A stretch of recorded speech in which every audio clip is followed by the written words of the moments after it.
தமிழ் சினிமாவில் நிறைய நிறைய பாடல்களை மனதை வருடக்கூடிய விதமாக பாடல் வரிகளை எழுதி மக்களுடைய மனதில் ரொம்பவே பிரபலமானவர் தான் ஸ்நேகன் அவர்கள்.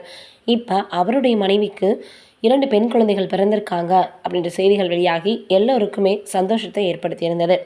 மருத்துவமனையில் அவங்கள அனுமதித்த போது சாப்பாடு வேலைகள் மற்றதை எல்லாத்தையும் ரெடி பண்ணுறதுக்காக வீட்டுக்கு போயிட்டு வரேன்னு தன்னுடைய குடும்பத்தில் இருக்கக்கூடிய இன்னொரு நபரை விட்டுட்டு போயிருக்கார் ஸ்நேகன் அவர்கள்.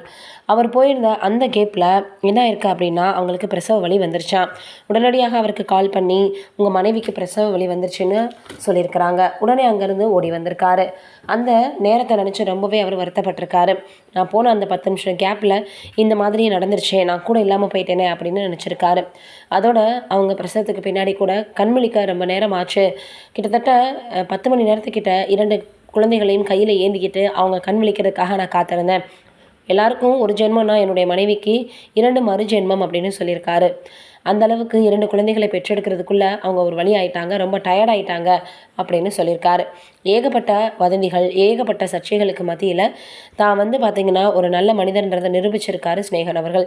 ஏன்னா நிறைய பேர் அவர் வயது வித்தியாசத்தில் திருமணம் பண்ணுறாரு, லேட் ஆயிடுச்சு, இவ்வளோ நாள் ஆகியும் குழந்தை இல்லைன்னு நிறைய பேச்சுகள் அவரை பின்னாடி தொடர்ந்துக்கிட்டே தான் இருந்துச்சு. அதற்கெல்லாம் இப்போ முற்றுப்புள்ளி வச்சிருக்கார். தன்னுடைய தாயை மகளாக பிறந்திருக்கிறதாக கொண்டாடி இருக்கிறாங்க.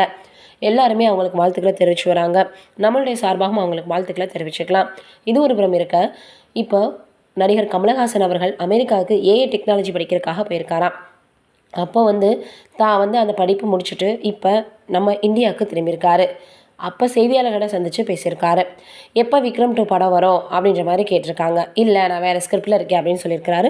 தக் லைஃப் சீக்கிரமே வெளியாக போகுது, கிட்டத்தட்ட ஜூன் கிட்ட வெளியாகலாம் அப்படின்ற மாதிரி சொல்லியிருக்காராம்.